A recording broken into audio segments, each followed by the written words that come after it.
Welcome back, everyone.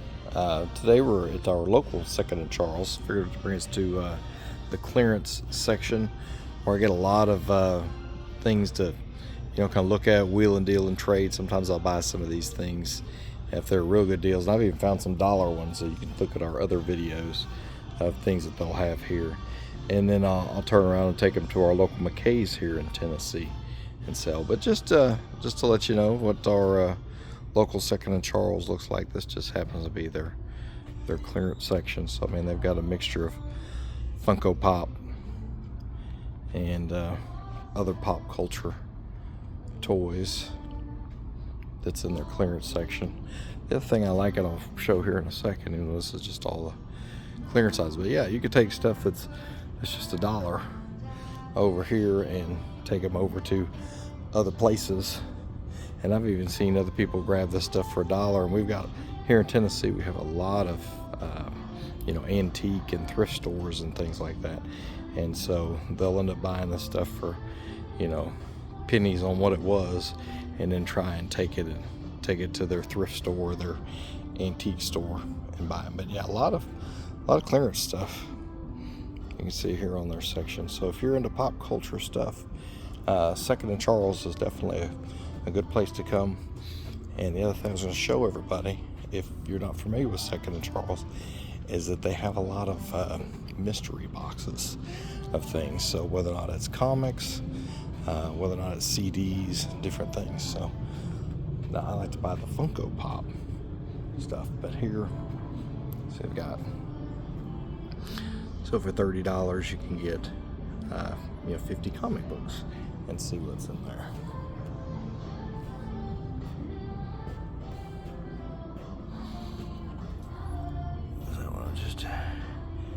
Young adult books. So say you get fiction.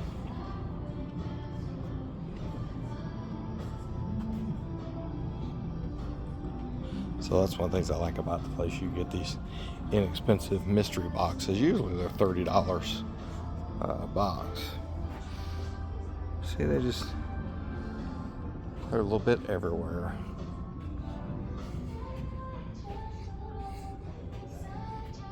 That's some of the bigger things here. So you can get for $30, so less than $1 a piece. You can get DVDs and Blu-rays and look through them, and then also CDs. Like I say, I've seen a lot of people, they'll come around and buy these for their thrift stores and turn around and sell them even for, you're getting a CD for 30 cents a piece. They'll turn around and sell them for $1 a piece. Or they're buying a movie for less than $1 and they're selling them for $2. So, it's a little way to make a little extra cash. But just like McKay's, they also have some used gear and things like that.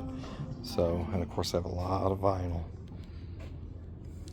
Just like McKay's, and they have it sectioned out.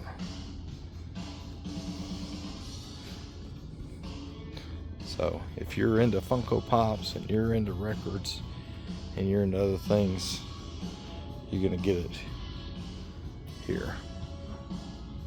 Like I said, I do have some different used games and gear and stuff like that.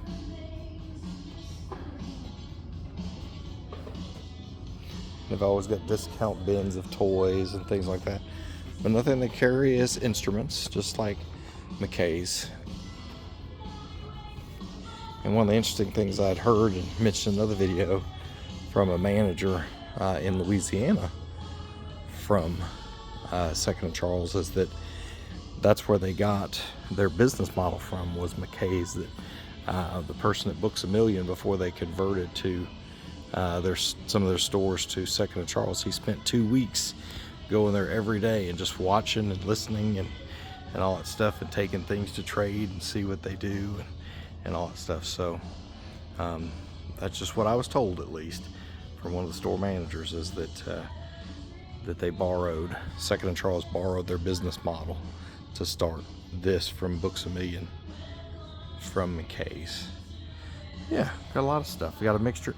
They even have their own branded instruments as far as Second Charles. I don't know a guy that also collects instruments. I don't know if you know, I'd want the word Second and Charles on the headstock, but there's all kinds of weird named guitars, so why not? I mean, there's those Fesleys, there's Glary, there's all kinds of inexpensive names, so why not Second and Charles? But I guess I don't want to be a snob and just have the big names, but you know, there's something in a price point for everybody.